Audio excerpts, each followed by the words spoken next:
Today, Marvel is one of the biggest entertainment companies in the world. The Marvel Cinematic Universe has earned billions of dollars, and its characters are known everywhere.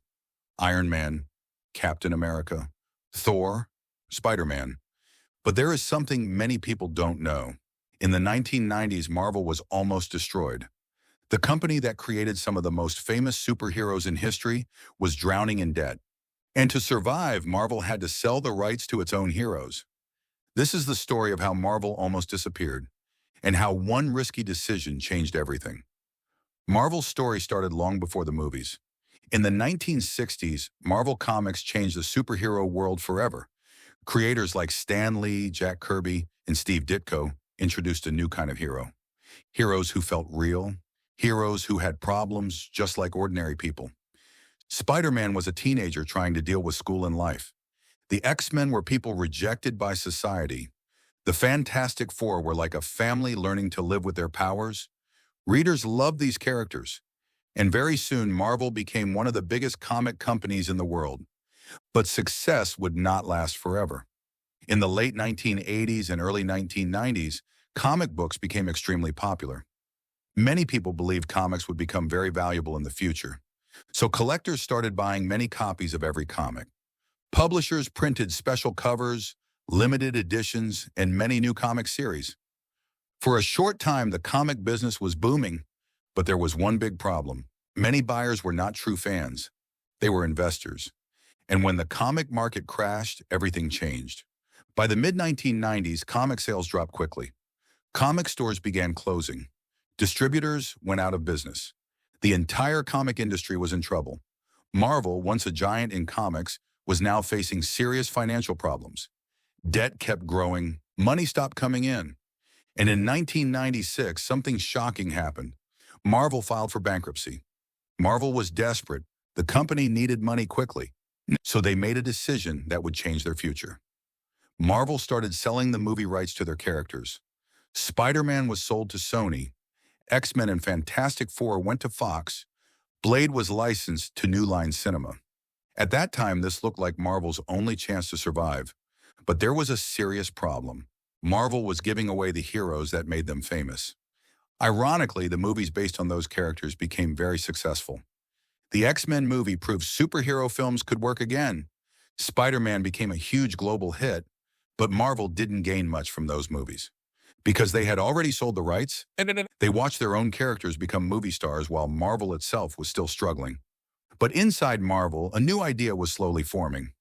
If they could not use their biggest heroes, they would create something new. Something no movie studio had ever done before. A connected universe. A world where different superheroes existed in the same story. But there was another problem. The characters Marvel still owned were not very famous. And the first hero they decided to use was considered a huge risk. Iron Man. At the time, Iron Man was not a household name. Unlike Spider-Man or the X-Men, most people had never even heard of him. Hollywood studios were not interested in making an Iron Man movie. Many believed the character was too unknown, too complicated, and too risky. But Marvel had something different in mind. Instead of selling the character to another studio, Marvel decided to produce the movie themselves. This was an enormous risk. Because Marvel was not a major movie studio, they were still recovering from bankruptcy, and making a superhero movie was extremely expensive. So Marvel made a bold move. They borrowed hundreds of millions of dollars to finance their films, and the loan came with a dangerous condition.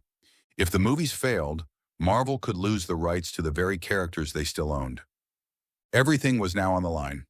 The company's future depended on one film, Iron Man. Even the casting decision was risky. Marvel chose Robert Downey Jr. to play Tony Stark. At that time, Downey's career had been unstable. Many studios believed hiring him was a mistake. Some investors were worried. But director Jon Favreau believed Downey was perfect for the role. Because Tony Stark was not a perfect hero, he was flawed, arrogant, brilliant, and sometimes reckless. And Robert Downey Jr. brought that character to life. Finally, in 2008, Iron Man was released. Marvel's entire future depended on how audiences would react. If the movie failed, Marvel might collapse again. But something incredible happened. Audiences loved it. Iron Man became a huge success. Critics praised it, fans embraced it, and at the end of the movie, something unexpected happened. Nick Fury appeared and spoke about something called the Avengers Initiative. That small moment would change Hollywood forever. For the first time in movie history, a studio was building a connected universe. Different heroes, different stories, all existing in the same world. Iron Man was only the beginning. Soon, other heroes would join the story.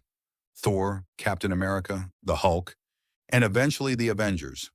What started as a desperate gamble was about to become the biggest film franchise in history, but the road to that success was not easy. And the story behind it is even more incredible, because the Marvel Cinematic Universe was just getting started, and the next chapter of this story is even bigger. But even after the success of Iron Man, the journey was far from easy. Marvel had proven that they could make a successful superhero movie. But building an entire universe of heroes was a completely different challenge. The next step was risky. Marvel needed to introduce more characters that many people were not familiar with. In 2008, the same year Iron Man was released, another Marvel film came out, The Incredible Hulk. The movie helped expand the universe Marvel was slowly building. And for the first time, audiences began to notice something interesting. These movies were connected. Small details started linking the stories together. Characters appeared in unexpected moments, and those moments hinted at something bigger coming in the future. Marvel was quietly building a shared universe, something no studio had ever attempted before. Over the next few years, Marvel continued expanding this idea. In 2010, Iron Man returned with Iron Man 2. This time, the movie began introducing more pieces of the larger story. A mysterious organization called SHIELD, a powerful hammer discovered in the desert, and hints about other heroes who had not yet appeared. Then in 2011, Marvel introduced a new hero, Thor, a god from another world, a completely different type of character compared to Iron Man, and yet he existed in the same universe. Later that same year, another hero joined the story, Captain America, a soldier from World War II who would eventually wake up in the modern world. Each new movie was like a puzzle piece, slowly connecting to something bigger. Fans began to realize what Marvel was planning. All of these heroes were moving toward one moment, one film, one team, the Avengers. But this plan was incredibly risky. If even one of these movies failed, the entire idea could collapse. Marvel had already invested huge amounts of money into this universe, and the studio was still not as powerful as the big Hollywood companies. Everything depended on whether audiences would continue to support these films. By the time 2012 arrived, the moment of truth had come. Marvel released The Avengers. For the first time, Iron Man, Captain America, Thor, and Hulk all appeared together in one movie. What happened next shocked the entire film industry. The Avengers became a massive success. It earned over $1 billion worldwide, and it proved that Marvel's risky idea had worked. A connected universe of superhero stories was not just possible, it was the future of blockbuster filmmaking. But this was only the beginning, because Marvel was now preparing something even bigger. New heroes, new villains, and stories that would grow larger with every movie. And that is where the Marvel Cinematic Universe truly begins its rise.